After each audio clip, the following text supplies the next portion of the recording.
vamos a empezar por la presentación de Facundo. Facundo es doctor en Ciencias Políticas y magíster en Análisis, Derecho y Gestión Electoral, ambos por la Universidad Nacional General San Martín. Es profesor de grado y posgrado en la Universidad de Buenos Aires y la Universidad Torcuato Di Tella. Y en Cenital escribe La gente vota. Si no están suscriptos, se los recomiendo mucho, está buenísimo. Y es gratis. Y es gratis. Otra razón. Pero pueden aportar también, sí, ¿no? Que quede grabado, si no Iván más así. CICAD lo integran también Tomás Aguerre y Malena Mañasco. Y bueno, lo que sí quería comentarles un poco es por qué seguimos pensando las elecciones de Brasil. Bueno, obviamente Brasil es muy importante para nosotros, eso es un poco evidente, pero a ver qué piensan sobre esto que estaba pensando, ¿no? Decía, bueno, vamos a seguir pensando sobre Brasil por cuánto tiempo. Y pensaba que por un lado creo que son las primeras elecciones en donde la derecha se institucionaliza como opción política y se instala como opción en la sociedad, porque digamos 2018 no fue del todo justo. Y por otro lado, ¿no? Para pensar un poco, ¿no? Además de la relación bilateral que podemos armar ahora en otro contexto, ¿qué va a poder hacer y qué no podrá hacer Lula con el Brasil que le toca, con el mundo que le toca y con el Congreso también que le toca, ¿no? Así que bueno, eso es un poco la introducción, así que Facundo, te paso la palabra y... Bueno, primero muchas gracias a Redape, a Casa Patria Grande por alojarnos. Es un placer compartir también con el observatorio. Desde CICAD estamos muy contentos porque hoy preparamos algo que, bueno, algunos gráficos que ya estuvieron circulando sobre lo que fue, lo que implicó la recuperación de Bolsonaro para el balotaje, y otra parte que es algo inédito, que es la primera vez que vamos a mostrar, que es un estudio de panel sobre la percepción de los brasileños y brasileñas de la experiencia de votar, que lo hicimos con la consultora Agora, y que van a ser las primeras personas que lo van a ver. Vamos a publicarlo en los próximos días, y que va muy al hueso de esta cuestión de la derecha, de la interpretación que hace, de la lectura que tiene los resultados, y lo que quisimos hacer desde el punto de vista de cómo fue esa experiencia de ir a votar. Entonces, en síntesis, el resumen de lo que les voy a mostrar ahora es un país que está totalmente partido, por lo menos en términos electorales. Yo tengo mis dudas de en qué medida esto puede llegar a sostenerse en el tiempo, dada la historia política de Brasil, la dinámica política que tiene Brasil. Hay que ver si esto que es bolsonarismo sigue siendo bolsonarismo o pasa a ser otroísmo, si es simplemente una derecha que hay una parte que está enojada y una derecha que es una parte más civilizada y que encontró un punto focal para ir a votar a Bolsonaro porque no había otra alternativa de derecha. Creo que el correr de los meses nos va a ir dando esa pauta, pero sí lo que mostró este proceso electoral en Brasil es un país totalmente partido, y un país en el cual hubo una sorpresa, por lo menos, o para nosotros fue una sorpresa cuando discutíamos los resultados con Tom y con Male, que fue una recuperación territorial de Bolsonaro bastante fuerte. El gráfico que están viendo ahí atrás es un gráfico que mide o evalúa el desempeño electoral a nivel estatal. Están incluidos los 27 estados brasileños más la circunscripción del voto en el exterior. O sea, son 28 unidades de análisis que están incluidas en el eje vertical, ¿sí? Expresado en términos porcentuales. Mientras más arriba es el 100%, más abajo es menor porcentaje de los estados. En el eje horizontal mide la diferencia de votos. ¿Entre qué? Es la diferencia de votos porcentual entre la primera vuelta y el balotaje. La onda, llamémosla, azul es Bolsonaro, la onda roja es Lula. Y hay un eje vertical que marca el punto cero de la diferencia, que significa que no hubo cambio de votos entre primera vuelta y segunda vuelta, que sacó exactamente lo mismo. ¿Qué demuestra de primera mano el gráfico? Que Bolsonaro tuvo una recuperación muchísimo mayor que la que tuvo Lula. Por eso la onda azul está corrida más hacia aquel lado, más hacia la derecha el gráfico. Creció porcentualmente entre 3 y casi 8 puntos en todos los estados. De hecho, Lula perdió nominalmente votos en 4 estados. Hay algunos estudios que empezaron a circular de cartografía electoral que muestran que esa transferencia de votos posiblemente haya sido de votantes de Lula en la primera vuelta hacia Bolsonaro en la segunda vuelta. Con lo cual no es algo generalizado, no es que pasó en todo el país, pasó en la zona del sudeste, en la zona del centro, en algunos municipios específicos, pero por lo menos a nivel agregado en 4 estados encontramos que hubo pérdida nominal de votos de Lula. Y eso, como votó la misma cantidad de gente, un poquito más, que es algo que no pasa siempre en Brasil siempre se pierden votantes entre la primera vuelta y la segunda vuelta, pero teniendo una base que encima creció, entonces significa que posiblemente haya habido votantes Lula que fueron a votar a Bolsonaro. Pero sí se ve una recuperación. Esta recuperación que hizo consolida el país partido en dos. De hecho, también nos muestra que Lula, en cierta medida, todo lo que pudo rascar de la olla lo consiguió en la primera vuelta. Casi gana la primera vuelta y no le quedó mucho más de dónde ir a buscar, por eso la mayoría de los crecimientos están más cerca de cero, por eso la onda de Lula está entre 0 y 3 puntos, es mucho más chica. ¿Esto por qué llama la atención o por qué por lo menos nos llamó la atención? Porque si comparamos esto con la elección del 2018, es destacado ver cómo un gobierno que hizo un desastre con la pandemia, que hizo un desastre con la economía, salvo los últimos meses, que debe ser el único país en el mundo que tuvo deflación, que tuvo una inyección de fondos muy importante, pero que tuvo una propuesta económica con prácticamente nulo grado de inclusión, donde ninguneó completamente a la pandemia, donde la política exterior, bueno, no me voy a meter en terreno tuyo, Elio, pero donde lo que yo poco entiendo de política exterior fue un desastre, por ahí vos podés ahondar un poco más sobre eso, pero donde cualquier indicador que agarre del gobierno de Bolsonaro no fue para nada positivo. Entonces, sorprende esa recuperación. Entonces, que haya un punto focal en donde el votante derecho, el votante antilulista vaya a anclarse, habla de que hay algo más en ese comportamiento electoral en Brasil. Y esto lo vemos si lo comparamos con este segundo gráfico, que muestra y compara la primera vuelta 2022 con la primera vuelta 2018, con la misma lógica, eje vertical el porcentaje de estados, eje horizontal la diferencia de votos. Ahí lo que se ve que es la onda lulista, mucho más a la derecha, con mucho más crecimiento, en torno a 20 puntos.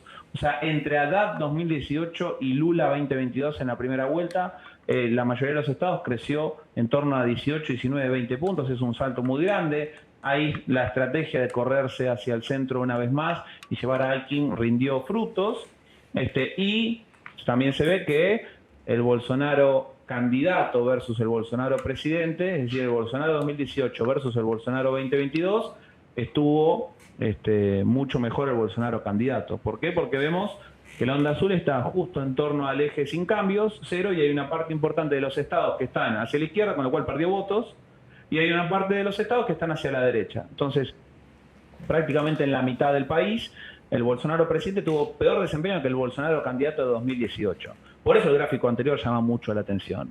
O sea, después de una gestión gubernamental que ocurra esto, a nosotros nos parece, que es bastante simbólico y nos da alguna pauta, por lo menos, para tratar de entender esta idea del bolsonarismo, cómo funciona el comportamiento electoral de la derecha, etcétera.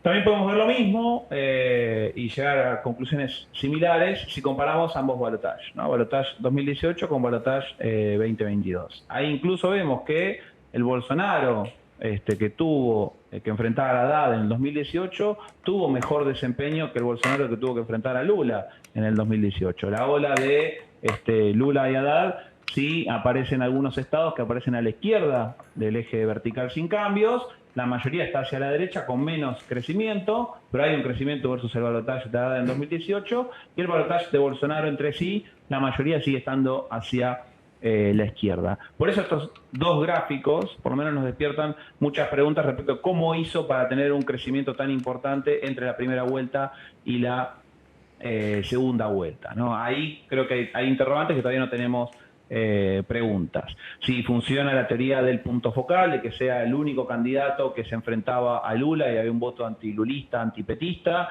si es un voto de derecha más dura, si el votante de derecha en Brasil se volvió más duro, si fue una conveniencia y un voto estratégico. Hay un montón de preguntas que todavía no tenemos, pero por lo menos esto nos da una pauta para pensar cómo está funcionando Brasil en términos electorales hoy en día.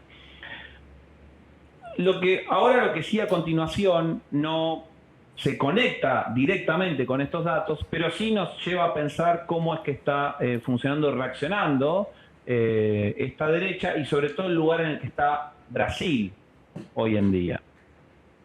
Y es este estudio inédito que les queremos mostrar. Junto con la consultora Ágora, hicimos un estudio de panel de casi 3.500 casos entre el 12 y el 17 de octubre, después de la primera vuelta, y son los primeros resultados que trajimos para mostrar. Es algo que ya habíamos hecho con el plebiscito de Chile, y hay un montón de información para comparar entre Chile y Brasil, que de hecho vamos a estar publicando los informes y los vamos a estar mostrando tanto en dimensión comparada como en la dimensión específica de análisis haciendo foco en Brasil. Pero propusimos una batería de preguntas que tratan de capturar la experiencia de votar, ¿no? ¿Qué sienten, en este caso brasileños y brasileñas, cuando fueron a votar y qué sintieron en Chile chilenos y chilenas cuando fueron a votar? Esto es algo que es totalmente distinto a Chile. Cuando vamos a hacer la pregunta de cómo se evalúa la forma en que se vota en el país, 2/3 de los encuestados, de los consultados, consideran que no es buena la forma en la que se está votando en Brasil. Esto tiene un anclaje partidario ideológico. Ahora después lo voy a ahondar un poquitito más y se va a ver esto claro. Pero hay en Brasil acá un caldo de cultivo importante para el cuestionamiento que hizo la base militante más dura de Bolsonaro respecto de reconocer el resultado. Con lo cual no solo hubo una recuperación de Bolsonaro entre ambas vueltas, sino que además todo lo sucedido los días después tienen algún anclaje por lo menos en estos datos. Hay una visión ideológica respecto de la confianza que hay en el sistema democrático, en su dimensión electoral, y eso es preocupante por la dimensión que tiene la democracia brasileña, por el tamaño que tiene, por la importancia que tiene Brasil en términos regionales y la importancia que tiene a nivel internacional. Cuando hicimos la pregunta respecto de si se confía en la forma en que se vota en Brasil, está partido en dos. Es exactamente igual que en el resultado del balotaje. De hecho, si esto lo cruzamos por quién votó cada uno de los encuestados y encuestadas, da calcado. 50% no confía en la forma de votar, 50% confía en la forma de votar. El 50% es lulista, el 50% es bolsonarista. Da prácticamente exacto. Con lo cual, esta cuestión de plantear la duda sobre los resultados y el escrutinio propio y toda esa serie de discursos que emanó desde el ex titular del Poder Ejecutivo brasileño, tiene por lo menos un caldo de cultivo que alimentó. ¿Cuánto de esto se va a sostener en el tiempo? Todavía creo que no lo sabemos. Esto nos chocó totalmente. La mitad del país dice que no confía, no están conformes con la forma de votar. ¿Quieren cambiar la forma de votar? No. Entonces, no me gusta, me quejo, pataleo, ¿vamos a cambiarlo? No.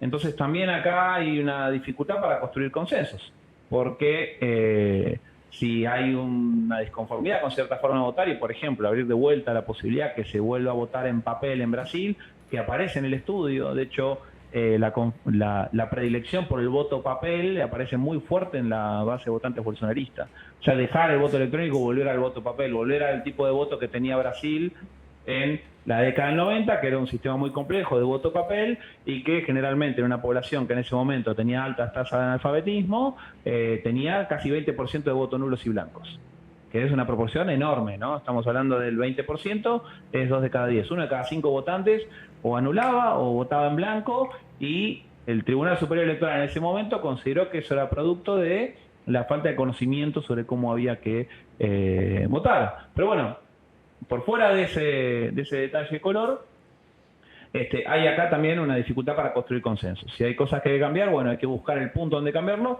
Pareciera que no les gusta por lo menos a los encuestados, y que no hay que cambiarlo. Lo último para mostrarles, y bueno, ya después abrir paso a mis colegas de panel para que hagan sus aportes. Esto fue tal vez la foto que más nos mostró esta división que hay en Brasil. No hay solo confianza respecto de cómo fue el proceso electoral, sino que el mismo número se replica en términos de la confianza en el resultado. Entonces, no creen que el ganador correcto sea Lula, no están de acuerdo, por lo menos la mitad que contesta que no, que el nuevo presidente sea Lula, no consideran que eso haya sido transparente, no consideran que sea legítimo, y esto es algo que, por ejemplo, cuando lo medimos en Chile no dio así. Sí, encontramos que los votantes que se ven inclinados por el apruebo no habían tenido mucha confianza en el resultado. A veces pasa, encontramos también, medimos el sentimiento que genera el resultado, encontramos enojo, encontramos disgusto, encontramos molestia, eso se percibe en ambos países, pero en Chile, por ejemplo, no hubo la mitad que confió en los resultados y la mitad que no. La mitad que no confió en los resultados será mucho más baja. En Brasil eso no se ve.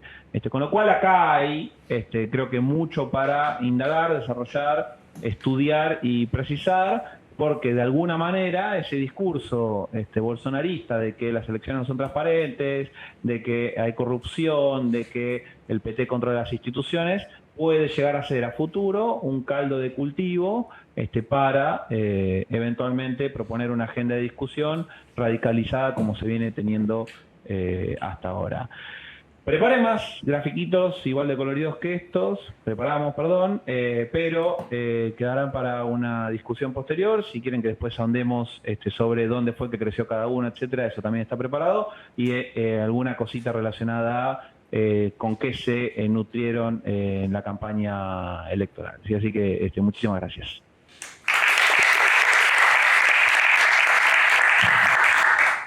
Bueno, muchas gracias, súper interesante y creo que después pueden ir pensando las preguntas, al final abrimos a preguntas, está bien al final, ¿no?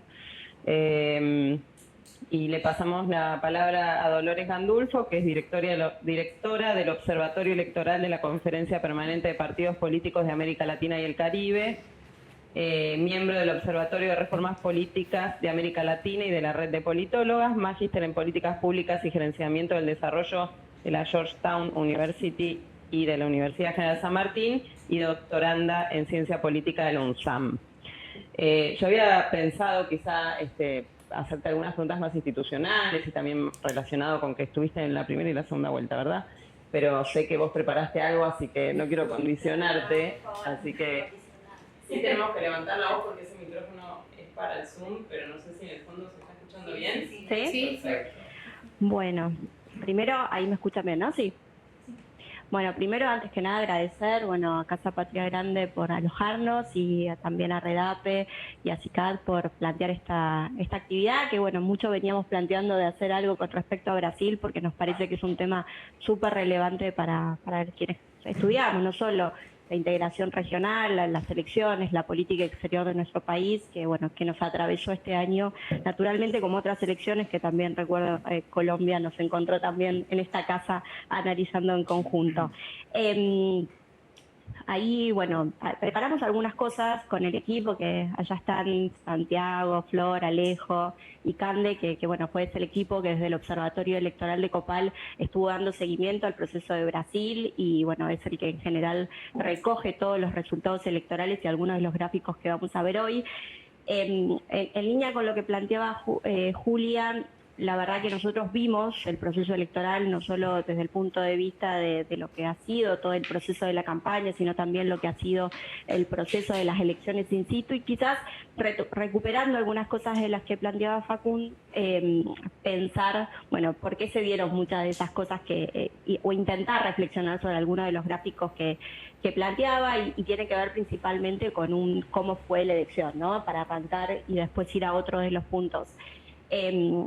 La elección fue una elección atravesada por una fuerte tensión que tuvo que ver claramente con un jefe de Estado que cuestionaba el proceso electoral. Y esto no es algo, si bien en el caso de Brasil se dio de manera muy contundente, y creo que bueno, los datos que se visualizan en el estudio que hizo CICAD tiene que ver también con una contundencia en el cuestionamiento al sistema electoral desde el punto de vista de la institucionalidad del Estado.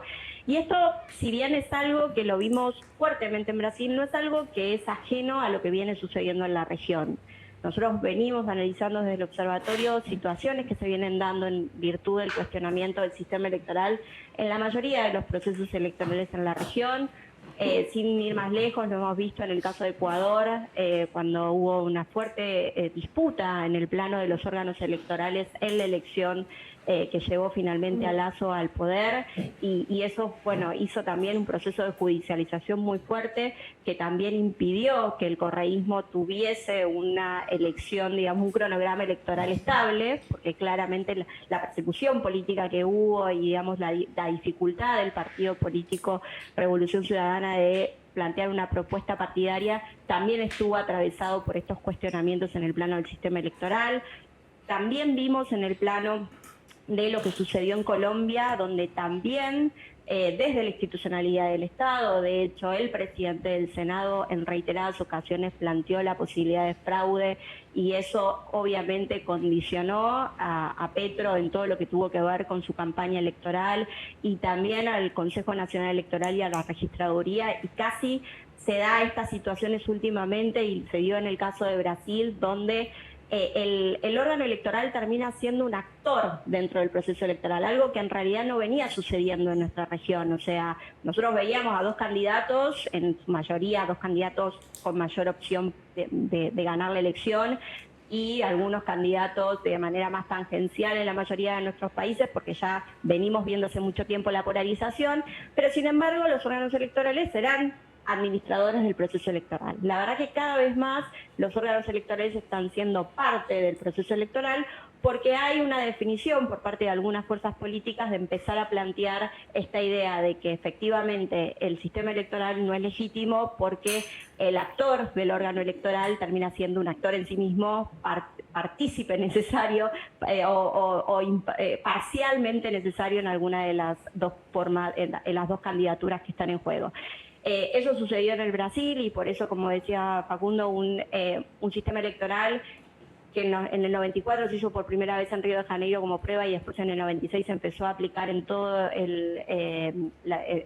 el país, y que realmente no había tenido denuncias de fraude ni cuestionamientos. Incluso en el 2018, cuando lo lleva ese mismo sistema al poder a Bolsonaro, bueno, empieza a ser cuestionado, no solo a ser cuestionado, sino que también el órgano electoral tenga que buscar las herramientas que tenía para poder mostrar mayor transparencia en el proceso. Bueno, nosotros también fuimos parte de eso, digamos, la observación electoral no estaba pensada en el Brasil, y sin embargo en virtud de este proceso electoral se amplió no solo a las misiones de observación, sino también el programa de invitados internacionales, porque naturalmente el órgano electoral consideraba que era vital la presencia internacional para rebatir ese cuestionamiento que iba a haber en el plano de lo local.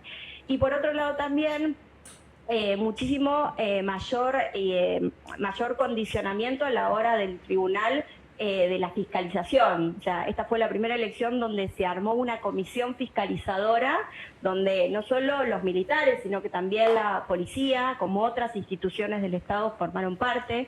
Esto hizo que se incorporen nuevas urnas a lo que es el programa que ellos llaman de fiscalización de prueba de fidelidad, que es un programa en la cual uno, durante el proceso electoral, el día anterior al proceso electoral, se sortean cuáles son las urnas electorales que van a ser fiscalizadas. El mismo día de la elección se va a ese lugar de votación, se sacan esas urnas, se reemplazan por otras, y en un centro que tiene cada una de las regiones del país se hace una prueba donde efectivamente se hace el voto electrónico y el voto en papel firmado, y al final del día se ve, digamos, si efectivamente hay coincidencia.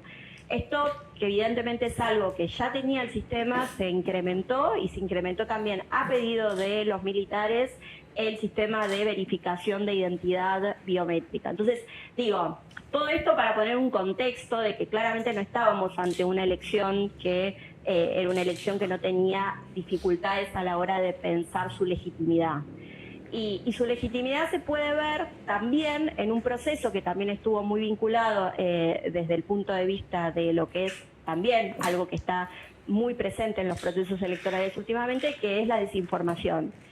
Y la desinformación en esta elección es central por algunos datos, ¿no? Yo tengo acá datos numéricos que me parecía interesante traerles. Hay 156 millones de electores en Brasil y 165 millones de personas en las redes sociales, principalmente en Brasil, en lo que es WhatsApp y Facebook. O sea que claramente el abordaje que se hace en las redes sociales tiene muchísimo impacto a la hora de pensar una efectividad en el mensaje que uno quiere llevar. Y si el mensaje que uno quiere llevar es específicamente el que planteaba Facundo, de una deslegitimación del proceso electoral, bueno, estamos en esta polarización que marca el estudio de CICAD, de que claramente aquellos que recibieron el mensaje de Bolsonaro de legitimando el sistema van a estar mucho más desconfiados de que ese sistema es efectivo que aquellos que efectivamente no recogen como válido el mensaje de Bolsonaro. Ese por un lado. Después, por otro lado, que también si uno ve la presencia que ha generado Bolsonaro, incluso desde el 2018 a la fecha, en materia de su presencia en redes sociales, y pensemos que Lula era un candidato y ahora un futuro presidente a partir del 1 de enero, que ha sido 2 veces presidente, que ha tenido, digamos, como dirigente regional y en la escala mundial muchísimo impacto. Bueno, Bolsonaro los duplica en la presencia de seguidores tanto en las redes de Twitter como en las redes de Facebook. Por lo tanto, claramente estamos en el marco de un proceso que, como ya vemos que cada vez más la presencia en las redes sociales es importante, efectivamente lo es aún más con estos datos que les acabo de dar. Es un placer estar acá en el panel con Facundo, con Dolores, que son especialistas de renombre. También con Julia, que es un poco tímida y a veces le cuesta ponerse el saco de analista, pero cuando lo hace le sale muy bien. Bueno, también mencionar, que todavía no lo hicimos, que desde RAPE sacamos un dossier antes de las elecciones de Brasil. Pueden acceder al dossier a través de la página web o a través de nuestras redes sociales. En el dossier escriben 18 especialistas de la mayoría de los países de la región, incluso también de España. Ahí nosotros nos preguntábamos qué política exterior puede tener un eventual gobierno de Lula o de Bolsonaro. Esto fue antes de las elecciones. Y también algunas preguntas con respecto a cuál podrían ser los desafíos en la integración bilateral entre Argentina y Brasil en áreas específicas como comercio, como defensa, como infraestructura, energía. Tuvo muy buena repercusión el dossier, la verdad es que tiene muy buena calidad y algo que gustó mucho es el formato. Son preguntas cortas sobre temas muy variados. Así que bueno, les dejo ahí la invitación a que lo lean si todavía no lo hicieron. Yo quería reflexionar un poco, el título de la actividad es el día después de Brasil, un poco cinematográfico, sobre lo que podría ser un eventual gobierno de Lula en materia de política regional. Y algunas líneas de reflexión que me surgieron es pensar qué rol tuvo el Brasil de Lula específicamente, o a partir de los 2000 más que nada, en la región, para hacer una revisión un tanto crítica y poder proyectar qué rol pueda llegar a tener a futuro. Y en ese repaso también quiero hacer mención al pensamiento estratégico que se dio en la élite política y militar brasilera durante gran parte del siglo XX. Tranquilo, que no me voy a extender tanto. Voy a hacer un recorte de autores arbitrario y muy sucinto. Autores que, más que nada, o sea, cumplieron un doble rol. Fueron intelectuales que pensaron en términos estratégicos a largo plazo, pero también fueron decisores políticos. Fueron policy makers, como dice la politología. Fueron muy influyentes en el aparato diplomático brasilero. Bueno, en primer lugar mencionar al Barón de Río Branco, ¿no? El considerado padre de la diplomacia brasilera. Él fue el promotor de alguna manera del primer ABC en 1915, que era un mecanismo de resolución de controversias fronterizas más que nada. El ABC, bueno, después Perón lo intenta retomar junto a Vargas y a Ibáñez, el presidente chileno, en el 53-54. El Barón de Río Branco, de alguna manera, sienta este precedente, ¿no?, de pensar a Brasil en el espacio suramericano. esta idea de Sudamérica como el espacio, de la esfera de influencia de Brasil, estuvo siempre presente en el aparato diplomático y militar que gobernó durante buena parte del siglo XX. Después el próximo que retoma esta idea y que es considerado el fundador de la Escuela Geopolítica Brasilera, que es Mário Travassos, escribe en los 30. Travassos planteaba que Brasil tenía que superar los antagonismos entre los dos antagonismos que tenía la geografía sudamericana. Uno era el Océano Pacífico y el Océano Atlántico, y el otro era la Cuenca del Plata y la Cuenca del Pacífico.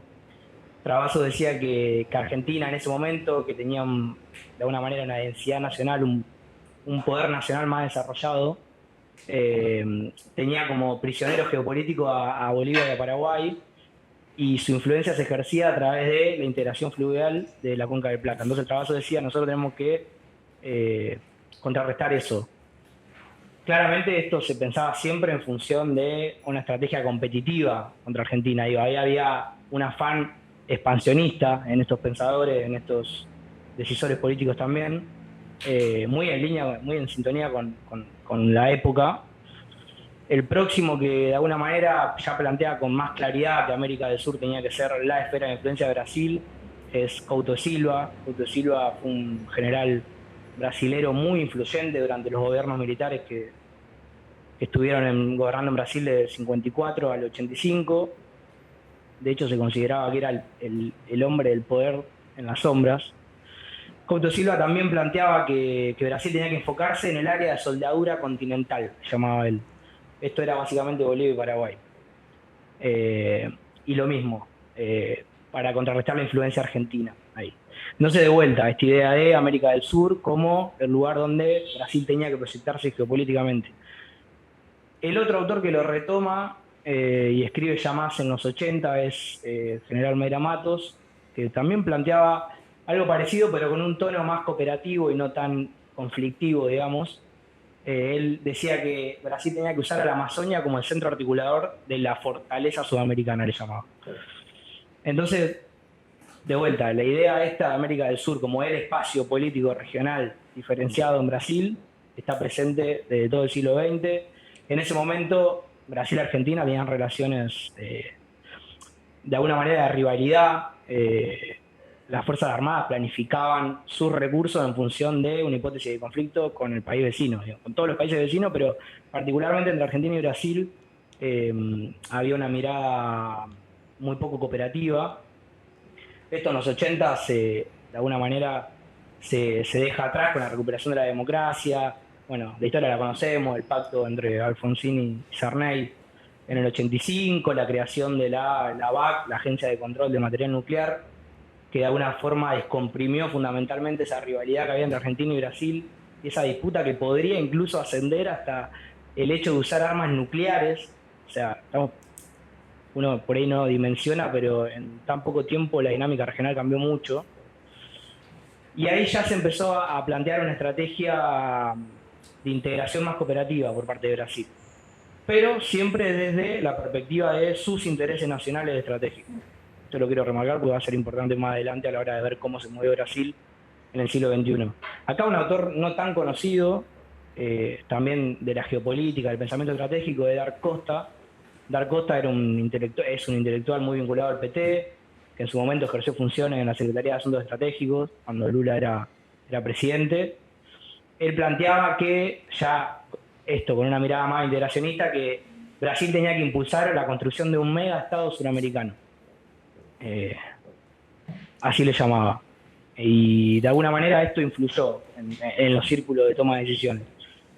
Efectivamente, bueno, Brasil ya en los 90 empieza a impulsar la creación de un área de libre comercio suramericana, el AICSA, en el 93.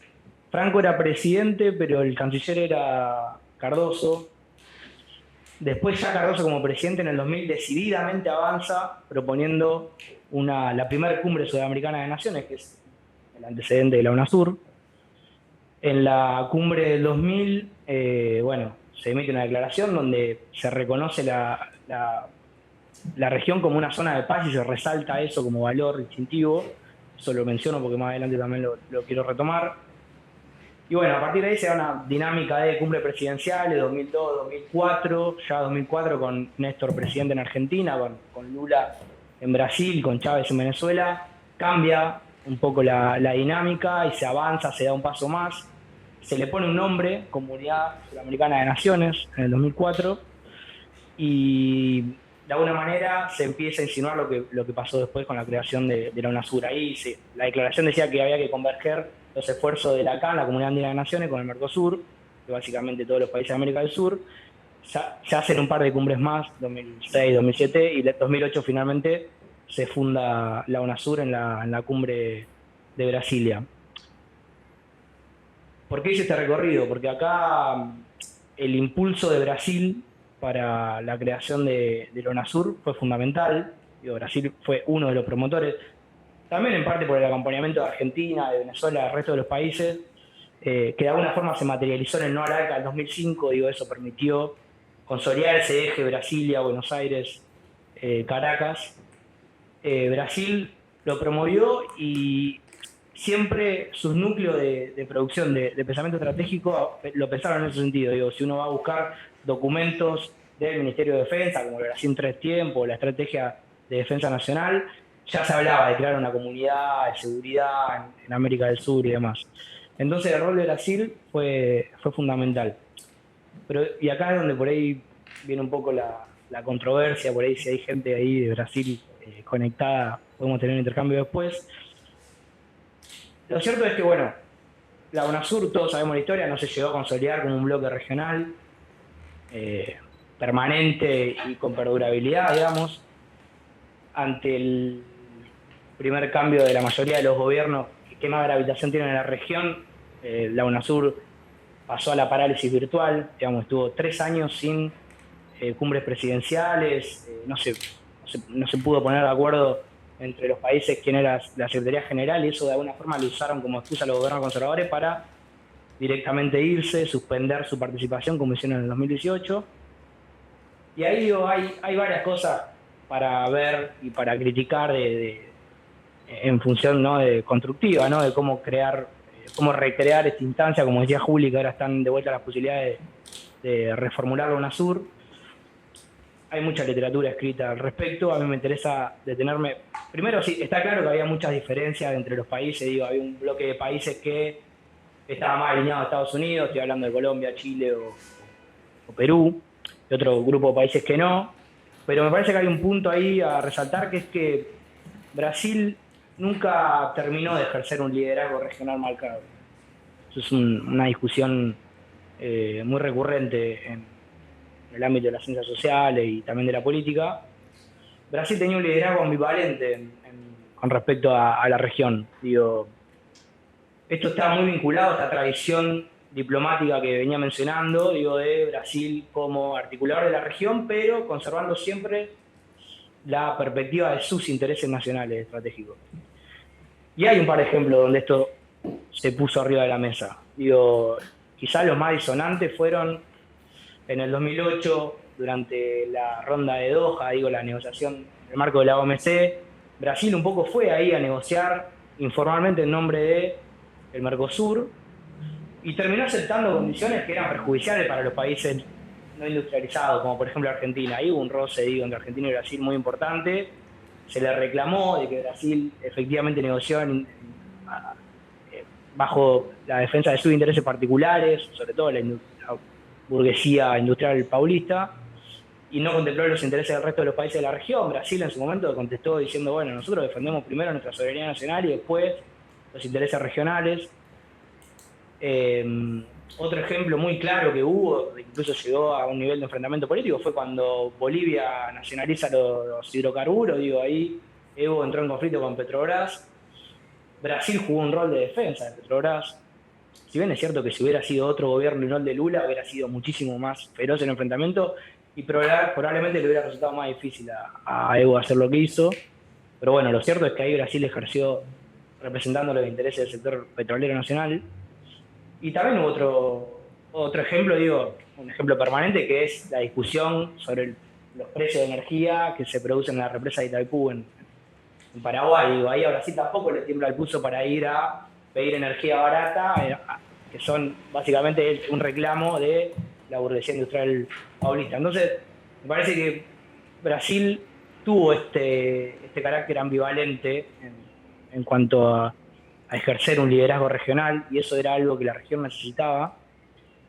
Pero bueno, de todas maneras, digo, para no ver el vaso medio vacío, digo, se han logrado muchísimos avances. La UNASUR, para mí, para muchísimos colegas y compañeras más, es el punto más alto de integración de la región. Por primera vez, los 12 países de la región suramericana confluyen en un organismo de integración regional.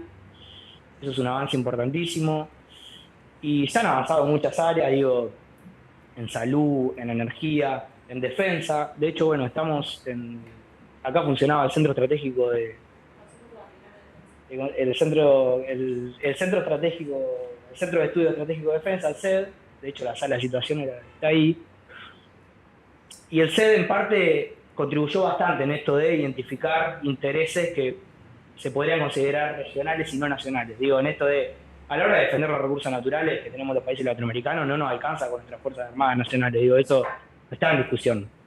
Nadie puede poner en discusión de que si alguna potencia viene acá y eventualmente entramos en conflicto por algún recurso natural estratégico, las Fuerzas Armadas nacionales no nos alcanzan para eventualmente, ni siquiera para entrar en conflicto, para ejercer el efecto disuasorio, claro, digo, vos para disuadir y de alguna manera para tener una política exterior soberana necesitas tener unas Fuerzas Armadas y una política de defensa robusta, porque si no, la última instancia que es entrar en un conflicto armado nunca va a ser creíble para tu adversario, para tu oponente.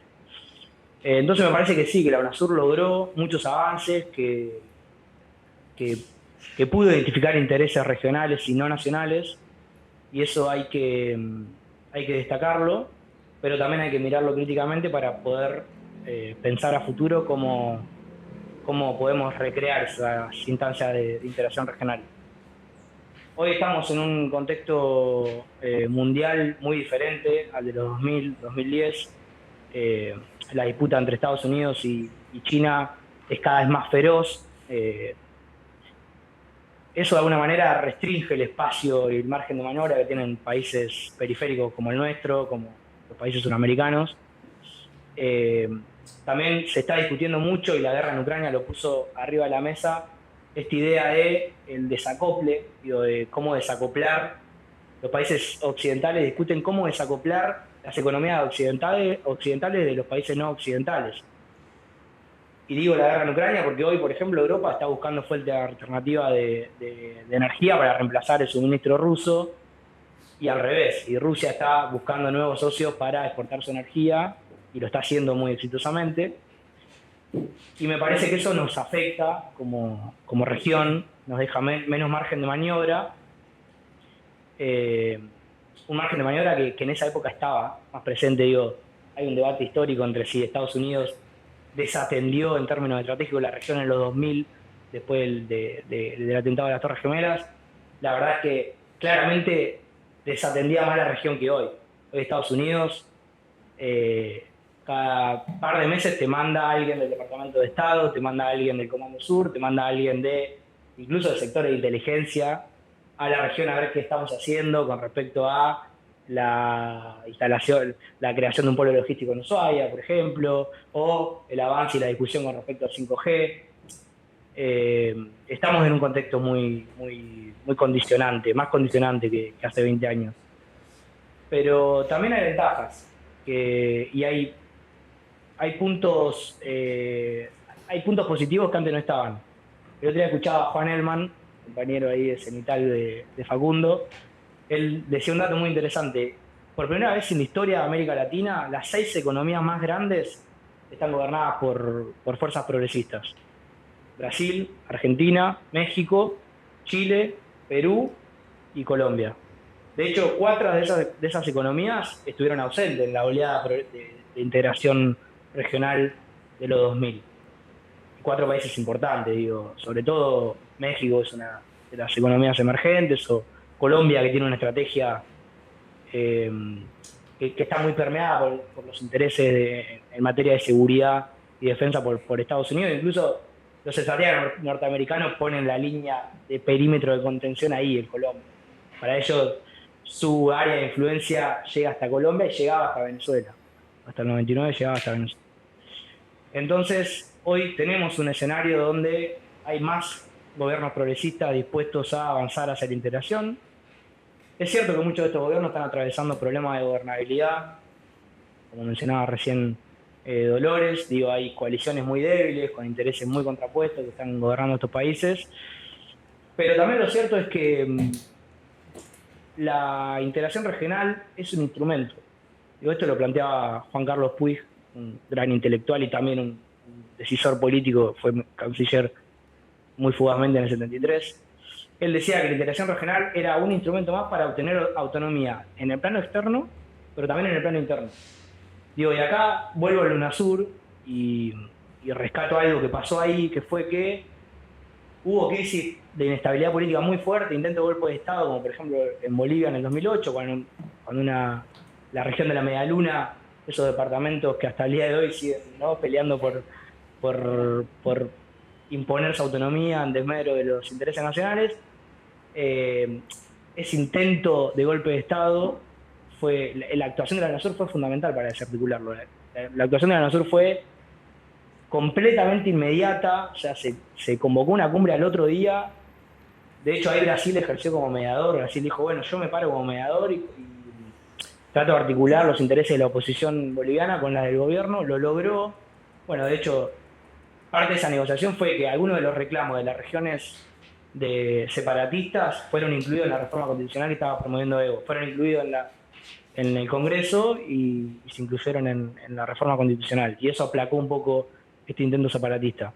Y también en Ecuador, en Ecuador hubo un amotinamiento policial que muchos y muchas sostienen que fue un intento de golpe de Estado, y ahí la UNASUR hizo lo mismo, convocó una cumbre inmediata, se dio acá, en Buenos Aires, se emitió un comunicado expresando el respaldo del gobierno constitucional de Ecuador y eso se aplacó. Entonces, me parece que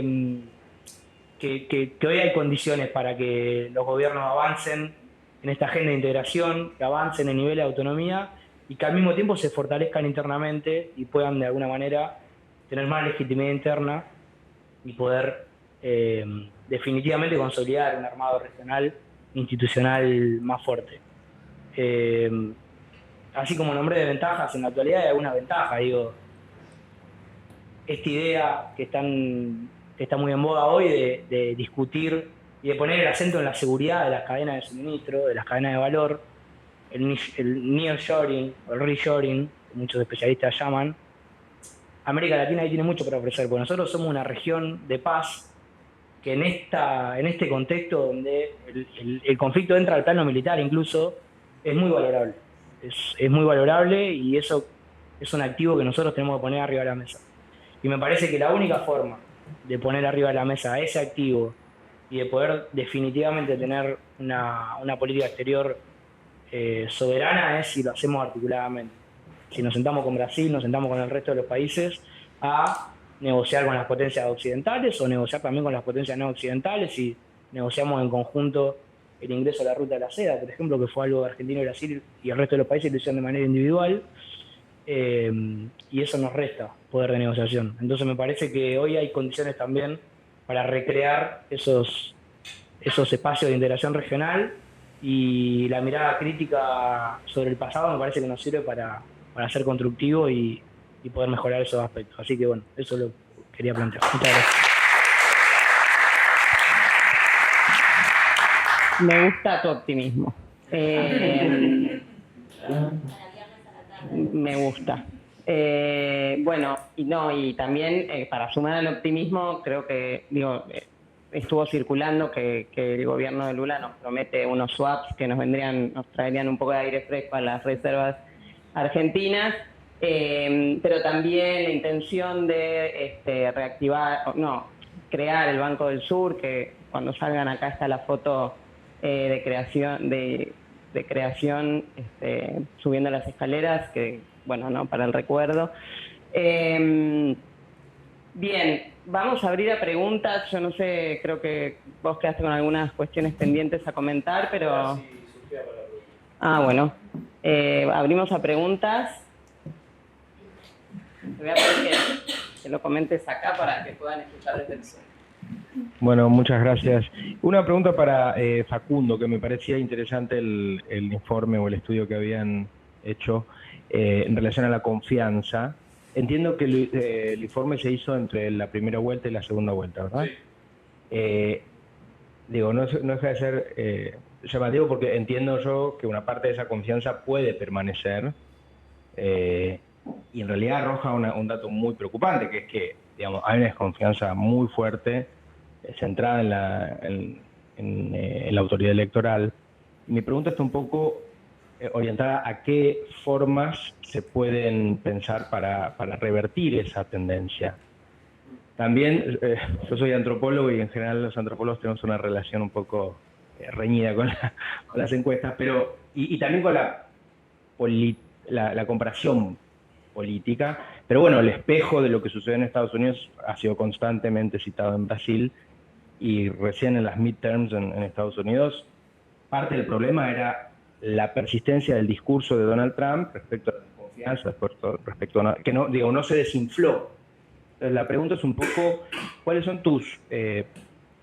tu análisis? Y en todo caso también me interesaría un poco a nivel procesual si puedes comentar un poco más sobre cómo se construyó esa desconfianza y cuáles son tus perspectivas de cómo puede revertirse. También, porque creo que es un llamado de alerta, en la medida que ese capital político no se desarticule, va a permanecer. Entonces, no es una bomba que se desactivó. ¿Cuál es tu lectura de este? Es un dilema, ¿no? Pero... Sí. Vamos a hacer ¿no? Bien. Bueno, muy interesante la pregunta. A ver, el estudio lo hicimos del 12 al 17 de octubre, en la primera vuelta. 17 de octubre fue casual. Sí. Por eso hubiera sido bueno hacerlo después del balotaje, también a ver si hubiera habido algún cambio. Pero, bueno, medio que nos quedamos sin fondos, así que cosas que pasan. Pero, de hecho, recién estábamos empezando a procesar la data ahora, ¿no? Después del balotaje.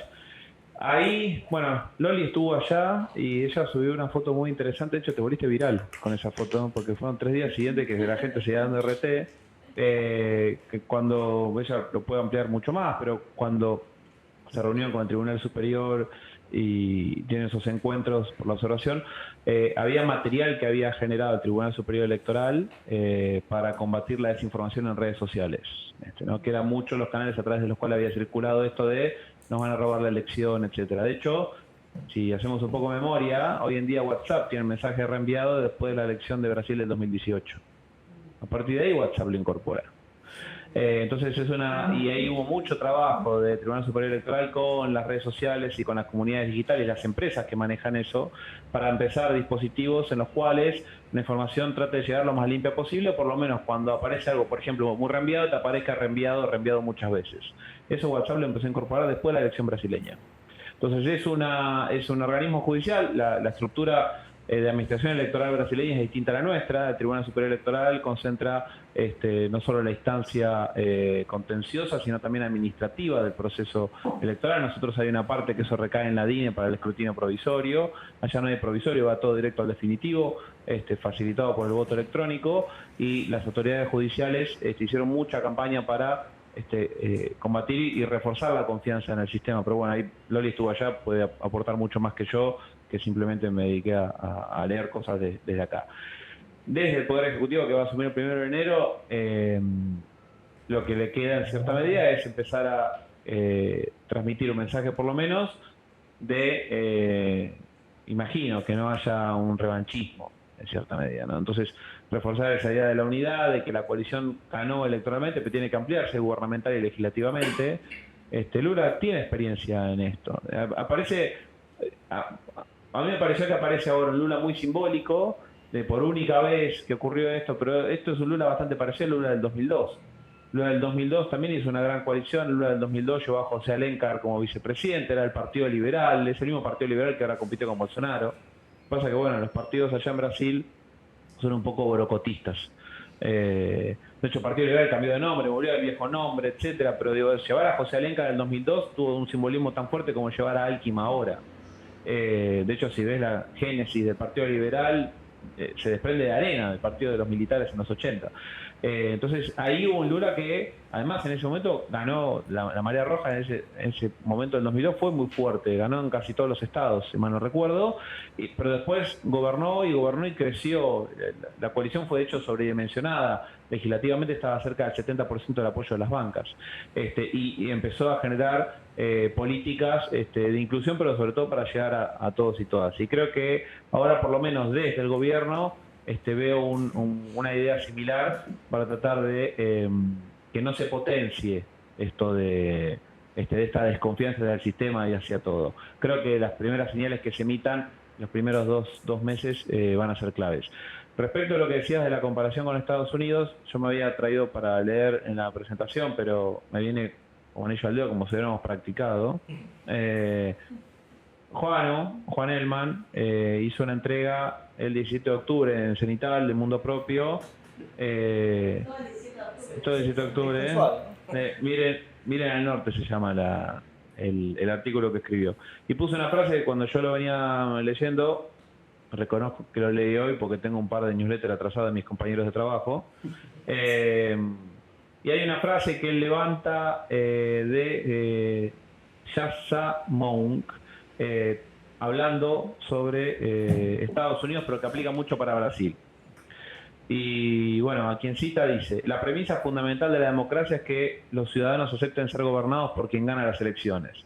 Pero si muchos ciudadanos llegan a creer que dejar que el otro lado gobierne representa una amenaza para su bienestar, incluso para sus vidas, es posible que ya no estén dispuestos a aceptar el resultado de una elección perdida. Esto facilita que los demagogos atraigan a fervientes seguidores e incluso que se vuelvan contra las instituciones políticas de un país. El asalto al Capitolio del 6 de enero de 2021 es solo un síntoma del malestar. Eso hablaba de Estados Unidos. Eso parecía que iba a pasar en Brasil. Eso parecía cuando fueron y se pararon ante el cuartel que pasara en Brasil. No pasó en Brasil.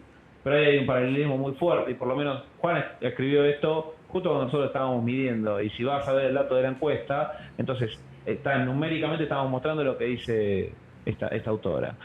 ¿Por qué no terminó pasando eso en Brasil? Bueno, en parte de la explicación puede ser lo que venía contando Elia, ¿no? El rol de los militares en la construcción de cierta idea sobre Brasil y el posicionamiento de Brasil y el respeto a esa institucionalidad que tienen los militares, ¿no?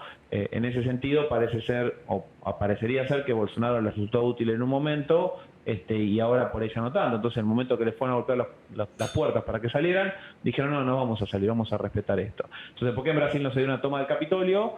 Tal vez por esta situación. ¿Qué le queda al gobierno de acá en adelante? Va a ser, bueno, reconstruir un montón esta confianza. Sí, lo que vamos a tener es, en 2 años, son las de mitad de mandato en Brasil, son las elecciones municipales.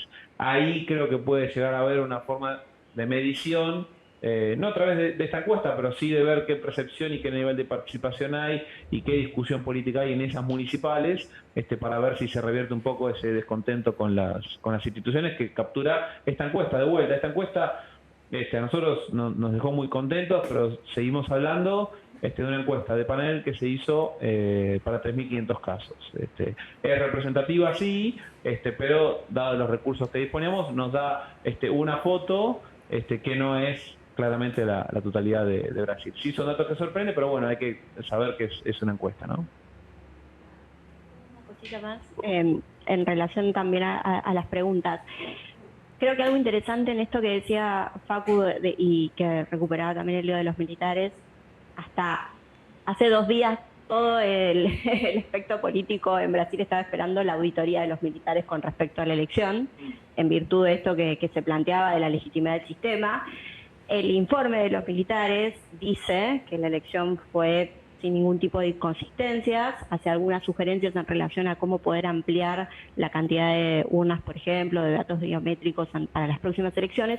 Pero bueno, creo que ese es un dato interesante para pensar, bueno, por qué también está este recorrido que se está haciendo de cara a poder promover mayor legitimidad. O sea, hubo una auditoría y la auditoría salió y fue también levantada por el sistema político.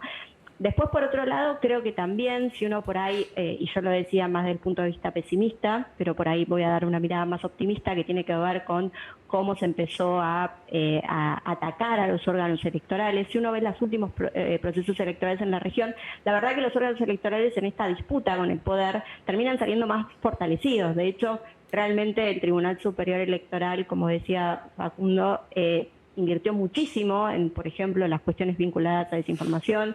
Eso que decía de la foto que subía, había redes sociales que yo tampoco soy fan de las redes sociales, pero ni conocía, y tuvo mucho financiamiento para poder, digamos, invertir en esa cuestión. Y hoy Alejandro de Moraes, el presidente del tribunal, es una persona con mucho poder en Brasil. Sin ir más lejos, hace algunas semanas, y esta semana en particular, hay movilizaciones en México, en todos los estados, en apoyo al INE, por una propuesta de reforma electoral en México. En el caso, por ejemplo, de Perú, que durante casi un mes el fujimorismo intentó por todos los medios presionar al órgano electoral para que no reconozca el resultado de triunfo de Castillo. Resistió el órgano electoral y hoy tampoco es cuestionado como era antes de la elección. Por lo tanto, creo que también ahí, digamos, en a veces un error estratégico por ahí también de algunas fuerzas políticas de posicionarlo y de levantar tanto. De hecho, Lorenzo Córdoba, por ejemplo, el presidente del INE, es buscado por todas las fuerzas políticas para ser candidato a presidente. O sea, digo, los han puesto también a estos mandatarios de los órganos electorales en un lugar de poder que antes no tenían, también en virtud de esta cuestión. Y lo último, que recupero lo que decía Facundo, hoy a la mañana, yo lo vi más o menos a las 11 de la mañana, creo que lo subió Lula, un tuit donde tiene 6 fotos con todos los poderes de Brasil, el presidente del Poder Legislativo, del Senado y de Diputados, la presidenta del Tribunal Superior de Justicia, el presidente del tribunal. Creo que me parece que también en esta idea de la experiencia que ya tiene Lula en el poder, creo que va a tener un poco también la cintura como para poder empezar a trabajar esta transición de cara a tener una mayor gobernabilidad. Ya insisto, por lo menos del sistema político. Después vamos a ver qué pasa con la calle, ¿no? Y con esta polarización tan fuerte que hay desde la sociedad. Pero bueno, eso quería recuperar. ¿Alguien más quiere hacer una pregunta? ¿Se puede escuchar ahí? No. Nadie está levantando la mano. Sí, no se puede. Bueno, ¿algo que agregar, Elio? Bueno, yo por ahí, vinculado a lo que hablaba anteriormente, la UNASUR tenía un consejo electoral.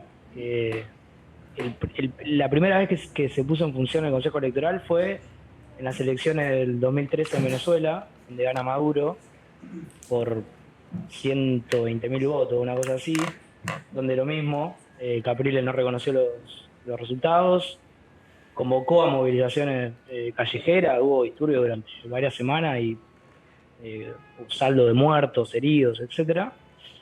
Y el Consejo Electoral de UNASUR también cumplió un rol importante. Ahí se volvió a convocar a una reunión de presidentes. De alguna manera, eso fue en Perú. El presidente peruano en ese momento, Ollanta Humala, hizo de mediador y terminó sumando a Colombia al reconocimiento del triunfo de Maduro. Y eso en parte se hizo porque, la oposición venezolana reclamaba una auditoría total de los votos y no de una parte como había hecho el Comando Nacional Electoral venezolano. Y la UNASUR cumplió un rol importante, no solo convocando ahí, sino también a través de la observación electoral que se hizo el Consejo Electoral, que en la delegación creo que el presidente había sido el Chacho Álvarez, de la delegación. Pero digo, de vuelta, otra vez la UNASUR y un organismo de integración regional ahí fortaleciendo la institucionalidad en los países y aplacando la inestabilidad política. Así que bueno, de vuelta sería muy útil hoy tener un organismo de integración y un instituto una institución específica que haga de veedor electoral, ¿no? Me parejo que estoy sumando, pero me tiran disparadores. Esto que recuperaba del Consejo Electoral del UNASUR, yo me anotaba ahora cuando hablaba de ello anteriormente, las cosas que citabas en relación a las cosas importantes que el UNASUR hizo, sobre todo, por ejemplo, con el golpe de Estado en Ecuador, en Bolivia, bueno, Néstor cuando fue secretario general del UNASUR, mediando en el conflicto también entre Ecuador y Colombia y apurando elecciones en Honduras después del golpe de Estado. Y sin embargo, lo que vemos hoy, por la ausencia del UNASUR, es que Evo Morales en el 2019 tuvo que llamar a la OEA para una auditoría y que hoy Perú está esperando que la OEA llegue para resolver un conflicto donde sabemos que claramente hoy la gobernabilidad, digamos, la gestión o el gobierno en Perú está de manos de la derecha en el Congreso, digamos, y tenemos un presidente progresista que está llamando, digamos, con todo lo que podemos obviamente hablar, y no es el caso hablar ahora de Perú, pero digo, en ausencia de instituciones como la UNASUR, se convoca a instituciones que ya hoy están deslegitimadas para ser árbitros neutrales. Entonces me parece que, retomando un poco esto que decía Elio, es importante el UNASUR también en ese camino. Bueno, me encanta que termina siendo un panel sobre UNASUR esto, más que sobre Brasil. Disculpa tuya, Elio. Pero bueno, no, me hacía pensar un poco también un cierto correlato con la encuesta del Latinobarómetro y la desconfianza en las instituciones y demás. Y muy interesante, ¿no?, pensar en la proyección de lo que es Brasil en la región, tanto políticamente, en cuanto a elecciones también. Así que bueno, les agradecemos mucho. Si no hay más preguntas, vamos a cerrar acá. Muchas gracias, súper interesante, y están todos los documentos para compartir en caso de que los soliciten. Así que muchas gracias.